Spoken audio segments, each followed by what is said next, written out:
Ito na mga kabasketball, New Zealand Tall Blacks inilabas na ang kanilang Final 12 lineup na ipanlalaban sa ating Gilas Pilipinas sa July 3. Pero bakit natin nasasabi na dehado pa din ang New Zealand Tall Blacks kahit doon sa home court nila gagawin, especially kapag naglaro na ulit ang ating pambatong si Kai Sotto. At video footage ng insidente diyan nga sa dalawang Ateneo players nasa kamay na ng otoridad. Pero bago yan, huwag kalimutan mag-like at mag-subscribe bilang pagsuporta. Sa pinakabagong update ng New Zealand Tall Blacks sa kanilang official Instagram account ay pinakilala na nga nito ang kanilang Final 12 lineup na gagamitin kontra sa ating Gilas Pilipinas sa July 3 para sa third window ng FIBA World Cup Asian Qualifiers. Pasok sa Final 12 ang dalawang dating teammate ni Kai Sotto na si Jordan Ngatay ng Koshigaya Alpas at Mojave King ng Adelaide 36ers.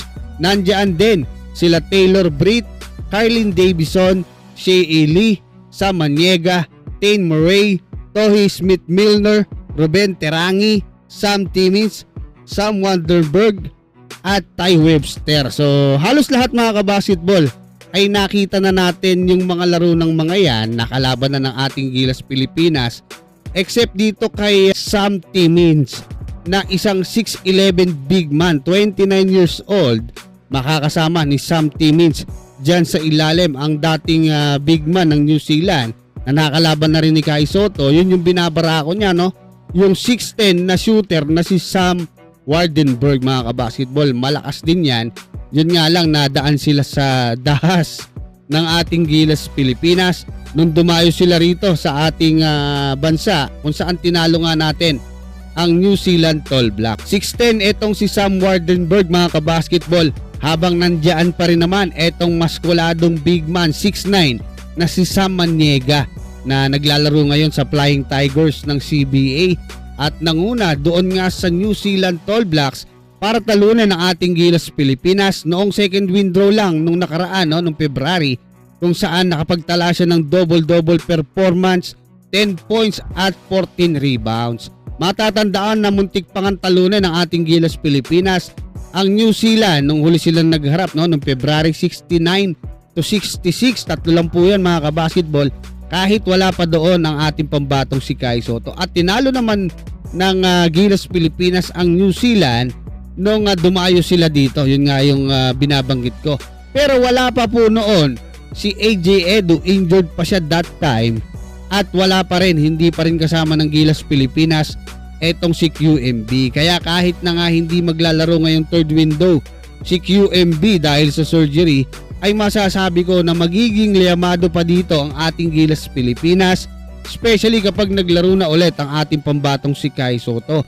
Kasi bukod sa mas pinalakas na ngayon ang katawan ni Kai, mas pinalaki na, makakasama pa ulit ni Kai Sotto si AJ Edu at Junmar Fajardo. Magiging tatlo na sila.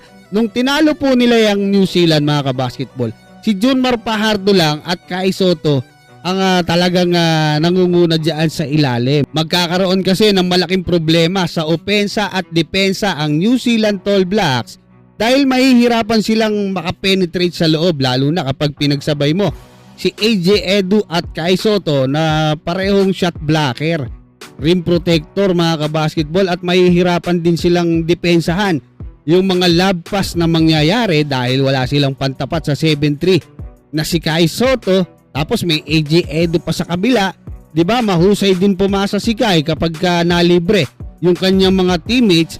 Pagdating naman sa mga guards mga kabasketball at wings, naniniwala ako na kayang tapatan o higitan pa ng mga core players ng ating Gilas Pilipinas yung mga players ng New Zealand Tall Blacks, dahil hindi rin naman biro. Yes, sila Kevin Piambao, Carl Tamayo, 'di ba? Dwight Ramos, yung may mga experience sa international, kahit yung mga nasa PBA mga kabasketball.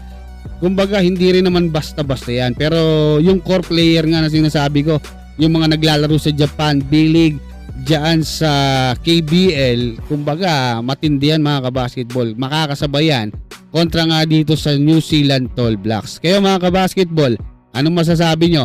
Dahil nga pala, ito munti ko makakalimutan, no? Nakakuha na po ng CCTV video footage etong mga otoridad dyan nga sa resort na pinangyarihan ng insidente ng pagkalunod noong dalawang Ateneo players. Kaya mga kabasketball, anong masasabi nyo? Maraming salamat at God bless sa inyong lahat.